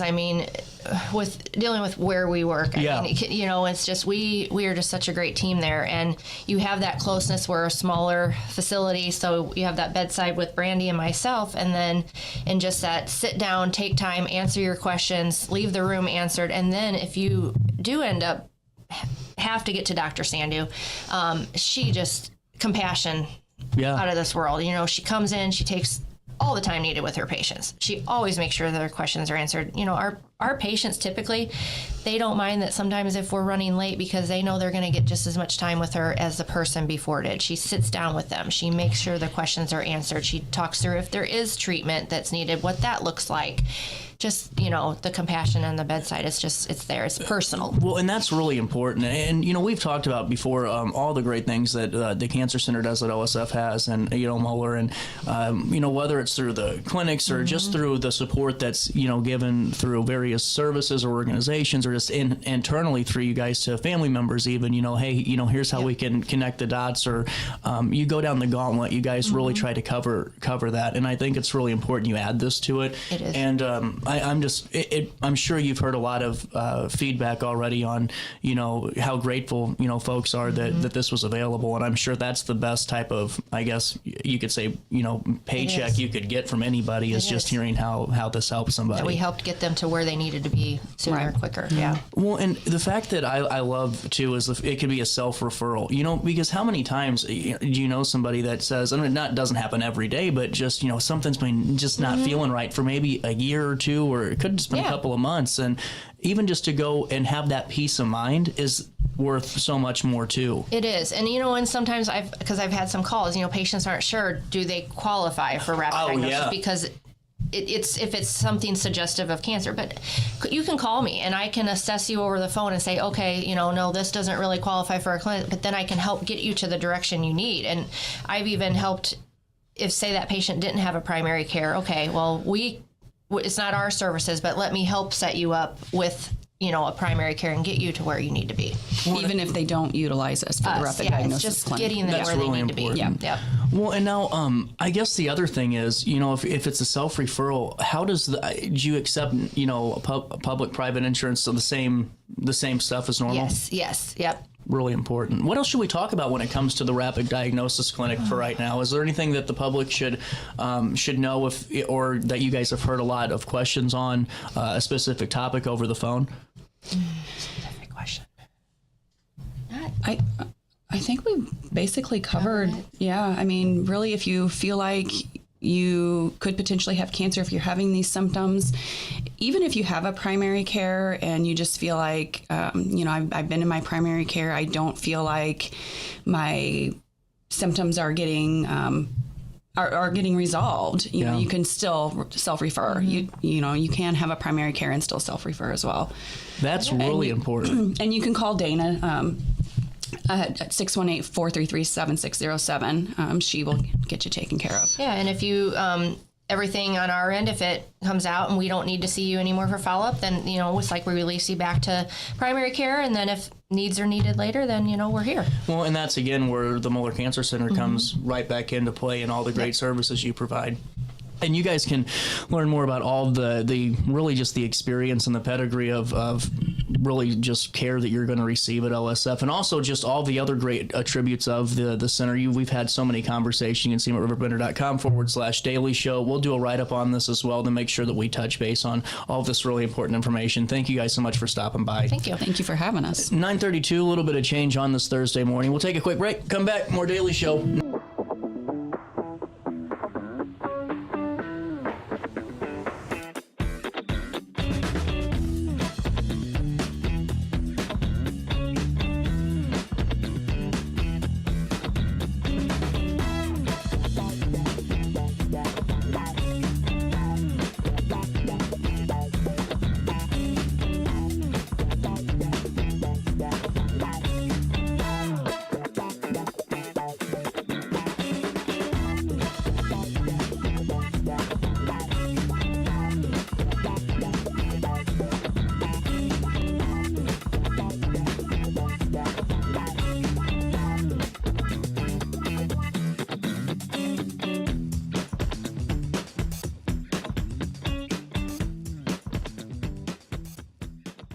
Do you need to declutter your space? Time to call me, the Queen of Junk. Since 1993, we have grown to be the leader in residential, commercial, and property management junk removal. At Sparks Junk Removal, we are eco-friendly. We recycle, donate, or repurpose items back into our community. Trash is our last resort to the landfill. Plus, with our all-inclusive service, our crews handle everything from labor to lifting and landfill fees. Give us a call or visit our website, sparksjunkremoval.net, to reclaim your space today. At Alton Elite Jiu-Jitsu, we help students of all ages build confidence, discipline, and real-world strength. Join a supportive community that challenges you to grow both on and off the mat. Experience the art of Brazilian Jiu-Jitsu with a 7-day free trial at our new location. Call 618-795-2692 or visit altonelite.com to start your journey today. Train hard, serve others, live elite at Alton Elite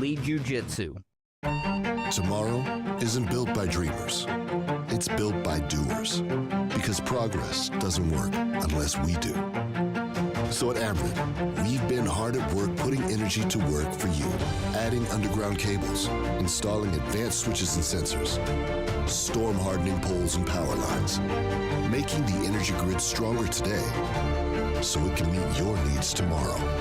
Learn about projects in your area at Ameren.com/energyfuture. Accidents happen in a heartbeat, but lives change forever. Whether it's a car crash, workplace injury, medical malpractice, or wrongful death, you don't have to face the consequences alone. Keith Short and Associates brings over 33 years of experience and a reputation for fighting fiercely for your rights. For relentless representation that you can trust, call Keith Short and Associates at 618-254-0055 today for a free consultation.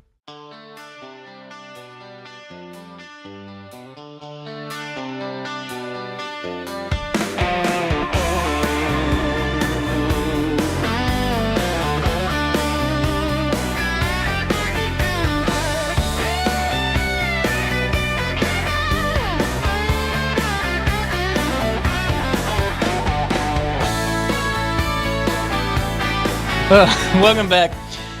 1048.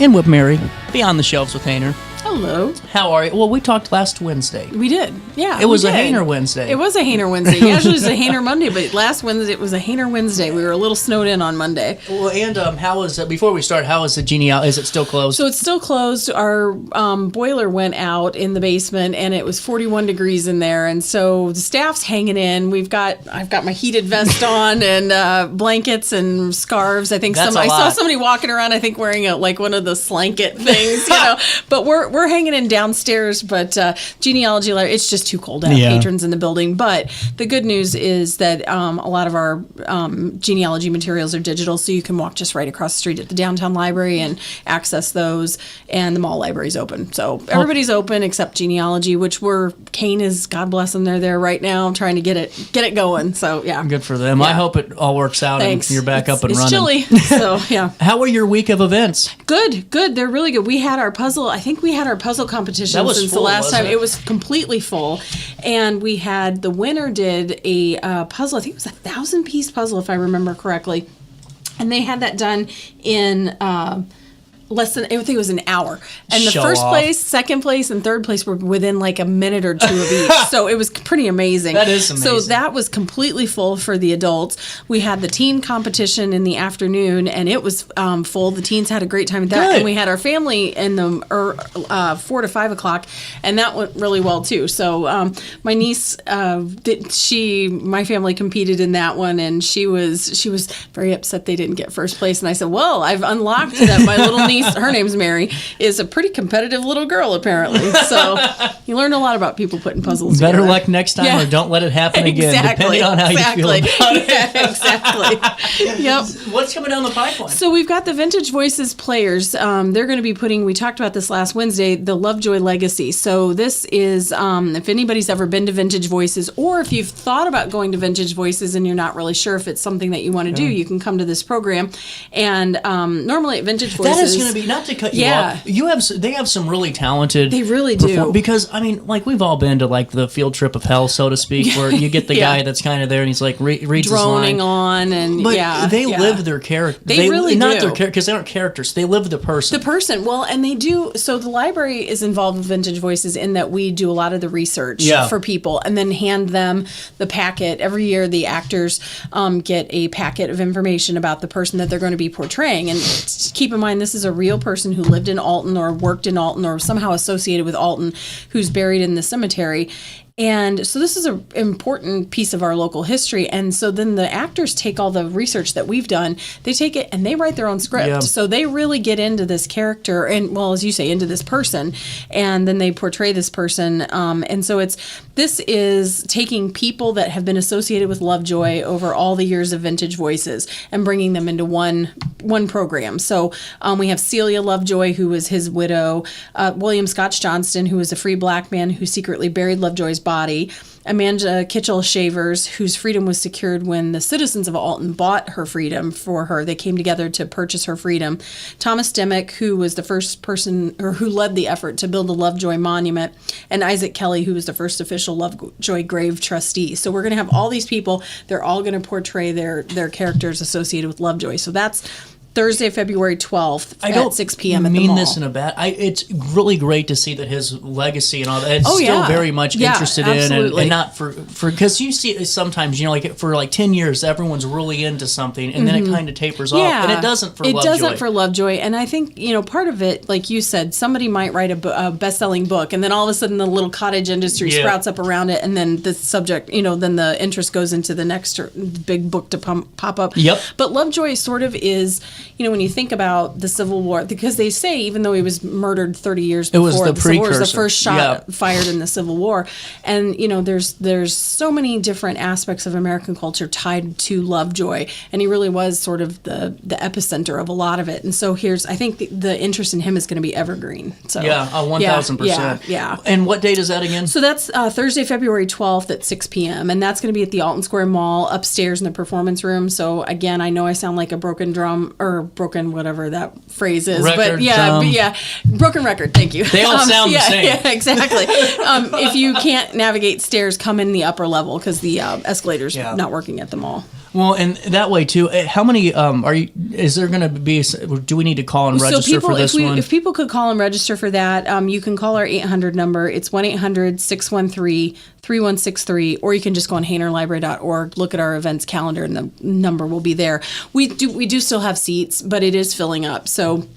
And we can hold, I think, about 100 people. So we've got a few spaces left for that. So we would ask people to register for that. So that's really cool. How's your blind date with the book going? So that's going okay. That started yesterday. So for people that don't know, I shouldn't have asked you how is it going. No, that's okay. It actually started yesterday, and it's going really well. So the staff has pulled all these different books from the collection, all different genres, different authors, different subjects, and they have wrapped them in paper. So you can't see what the book is. And so the whole point is you just come in and you grab a book off this display and you take it home, and it's sort of a blind date. You may end up with a book you really love, you may not, but you might find your next favorite. Are they long ones? So they're all different. They're all different so lengths. You could get an Art of War in there. You could get Art of War, you could get a romance, you could get a historical fiction. Now we will put little keywords. We're not going to so totally on the blind date. Like, how you're like, think of it as your friend who's like, you'll like him. Yeah. So this is us saying you'll like it. What was the first? It wasn't the Odyssey, but what was the book? Is it the Iliad? The Iliad, the Odyssey, and the Aeneid. Yeah. So you could end up with that. You could end up with... next year would be the title of that. the murder of Roger Ackroyd. You could end up with whatever you want. You don't know. You just don't know. I like it. Yeah. So, and then we've got like little chocolates and things to go along with that. So, make it a little more palatable in case you get one you don't really like. I'm guessing your murder mystery's full. That's totally full. So we have, this is the second one we've done. God, they just kill it with you guys. I know. No pun intended. Yeah. This is a just murder mystery, and it's a murder in Mayberry. And so this is audience participation. So the people that have registered for this program, and it is full, but the people who've registered for it come in, and this company takes you on a real kind of like recreate a sort of a murder mystery at the library. So that's going to be a lot of fun. That's February 10th from 6 to 8 p.m. It's going to be really good. Yeah. And so then we've got our cookbook book club that's coming one of my up. favorites that you guys so do. This is a lot of fun. This is on February 19th from 6 to 7:30, and normally we have a book that people come and look through and pull a recipe out. We make a copy for them, but this time it's just you bring your favorite recipe from your favorite cookbook. And so February 19th, you show up from 6 to 7:30 downstairs in the mall library in our multipurpose room. You show up, you bring something that you've baked or cooked from your favorite cookbook. Bring a copy of the recipe with you, or bring your book and we'll make the copies for you.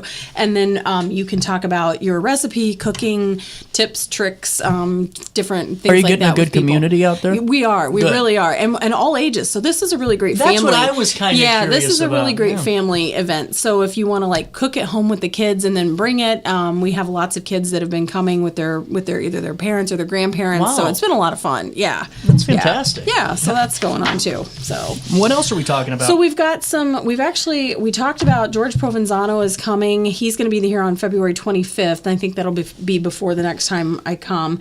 So George is going to be talking about the deaths and funerals of Abraham and Mary Lincoln's two sons, Eddie and Willie. So it'll be talking about the Lincoln's life as a family, their grief that they experienced, how their children died, sort of the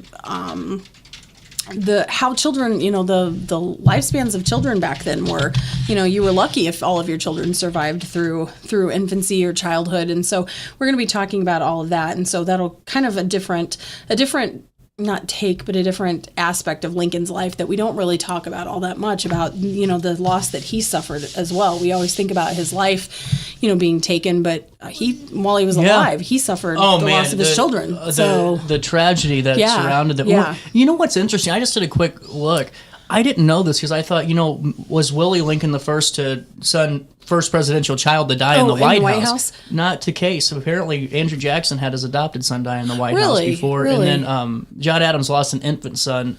Not while in the White, they weren't actually inside of the White House. Yeah. So it's just interesting. And then obviously you had Coolidge and all those other ones. But the Kennedys also had the loss of a child too. And so look at this. Just before his inauguration, Franklin Pierce lost an 11-year-old son. Really? Yeah. See, you don't really think about that, and then how that affects exactly. And during it's not like you're governing now because now it's terrible. But sure, to be I'm sure any elected position. But back then you're on the start. You're in the middle of the Civil War. Your son's literally dying, and how do you handle it? How do you handle it? And then it also, the humanity that it gives to you, not that I think Lincoln needed it, I think he was so humane, but the humanity of you are sending, these sons of the Union off so you can relate to these parents that are going to be losing their children. And so that really had to affect the way that he thought about war and thought about the loss of these men that were going off to fight. So it's going to be and if you know George, it's going to be a really good program. I really am interested about the DC. So DC, we have